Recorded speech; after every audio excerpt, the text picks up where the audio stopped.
Welcome to The Last Breakfast. Please enjoy the video. In this video, I will show you how to make kimchi gochujang. First, let's gather our ingredients. You'll need a good quality gochujang, about 1 cup of well-fermented kimchi, and some basic seasonings like sesame oil and rice syrup. Make sure your kimchi has a deep, sour flavor for the best results.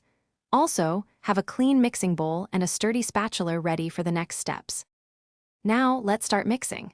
Take your 1 cup of fermented kimchi and chop it very finely. Small, uniform pieces will ensure a smooth texture in your gochujang. Next, add 1/2 cup of gochujang to your mixing bowl.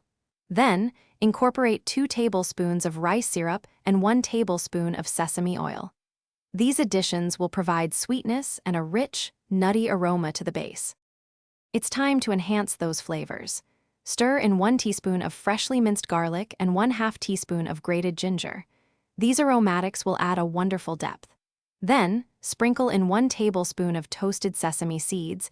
They provide a lovely crunch and nutty flavor. Now, give it a good taste. Feel free to adjust the sweetness with more rice syrup or add a pinch of red pepper flakes for extra heat if you like.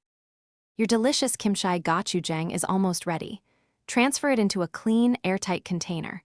For the best flavor, refrigerate it for at least 24 hours. This resting period allows all the wonderful ingredients to meld together, creating a richer, more complex taste. It's fantastic with rice, noodles, or as a marinade. Before you go, remember to check the description below for a link to a book that can truly change how you think about money, plus other great deals. Thanks for watching. If this was helpful, leave a like and consider subscribing. See you next time.